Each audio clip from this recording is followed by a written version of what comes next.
So, main tank from the U.S. forces, the M60, which Will grew up with as kind of the conventional tank. Turret, the crew in there, the engine in the rear, yada yada, the gun, the machine guns. So the very, very standard tank. And then we see when the US and Germany got together and they went with the MBT-70. So we have like a lower profile, a lot of innovation, hydropneumatic suspension, a gun that can shoot missiles, a gun that takes care of anti-aircraft, yada, yada, yada, yada. But let's see, we have here, it's a gorgeous model. So there's only one made, and this is the from Dragon. It's the German version. So the German version, a couple of minute difference on turret, but essentially the Germans had the turbo diesels that they use on their Leopard. And American, just slightly different. I think they probably wanted the gas turbine. So at that time, this was what, late 60s, 70s, late 60s. MBT-70. There's some videos about it. There's issues. The driver in the counter-rotating turret gets sick, but there's something cool there. And the armor is completely obsolete within a few years from there on, right? Because it was just rely on the thickness and the slope. But I kind of like the novel concept, like the look of it. And this is where we can see what they, we assume, right, that this is where they went with it. So from my research, this guy here was not intended to be with the figures. It was a line of vehicles from Hasbro that they called Tough Trucks. And there were a bunch of vehicles with features. And the line got canceled, but the tank was so cool that they kept it. And then they said, let's put the figure on it. And they made the line that we know. So it's a brilliant vehicle, but there's the toy is gorgeous. It's an amazing toy. I think that making it RC does not really make sense when the more I think about it, like how they done it. The speed, the simplicity, the size, it's great. But I have some grievances about it, and that is the size.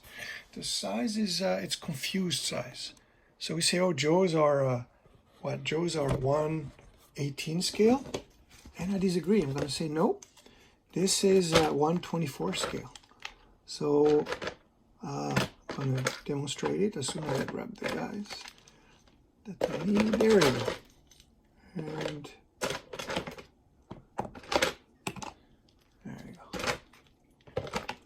So first argument is that all the detail that's on the tank are not 1/18 scale. All this detail are 1/35 scale, taken from late 60s, 70s kits that they had. So that's point one. Number two is, okay, well, here's a 1/16 soldier. Here's a 4-inch figure to say, okay, this is a 1/18 scale action figure. And then let's say, here's a 1/24 scale figure.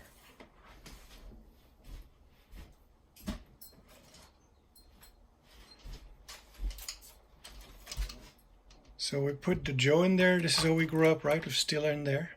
But I say, look at this. This to me looks a lot more like, this is it. This looks like, yeah, that's just a big tank right there. This is a, this is a main battle tank. As opposed to, okay, this is like a Sheridan or something. So really, my guess is, when you look at the hatch detail, even these by 1/24 scale, those are tiny hatches to get in there. So definitely we say 1/24 scale, so it's almost like Playmobil, right? This is a tank. It typically comes toward, the hull is about your upper chest or head height, not 1/18. And then to confirm this, here is a Tamiya 1/25 scale. This one is the Centurion. Okay, oh, look at that. So we got same width, same heights, quite shorter. And the Centurion is it really an MBT or a medium size? It's kind of like a Panther, right? It's kind of a medium by German standards, and maybe, I don't know, let's say it's an MBT by European standards. Post-war, that is. So again, I applaud the genius they did, because if we grab a 118 scale tank from, let's see, Forces of Valor, 21st Century Toys, or what's the other brand? I forgot, that they made a bunch of 118. They're huge. So for example, here's a 116 scale, and it's a monster. But this is what 116 is. So I say Joe's, we're about a little less, so we're 118. Okay, we're 118. And this is where the genius of the toy is. It's like, okay, we take a 124, 125th scale guy, that, you know, this is it, but we stretch it a bit. You know, when we do this, it's like, hey, this still looks okay. You know, it looks okay.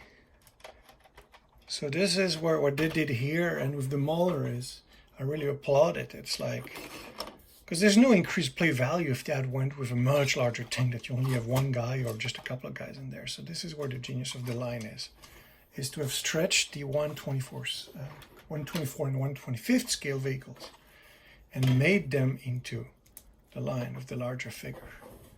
And yet there's a drastic difference, right? But they made it work.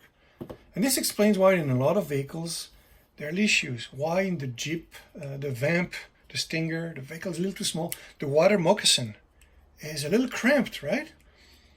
And actually, yeah, all the Joe vehicles we could say are actually Playmobil size. They are 124 scale. So, another example, let me grab something else.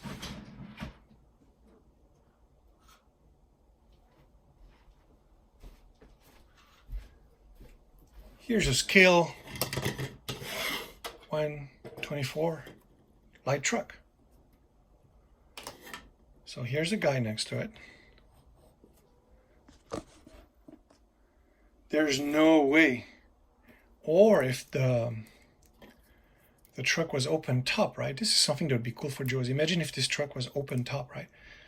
A little wider. That would be a fun truck. So I really like this size, right? The lightweight, medium size transport truck. Something the Joes don't have, right? So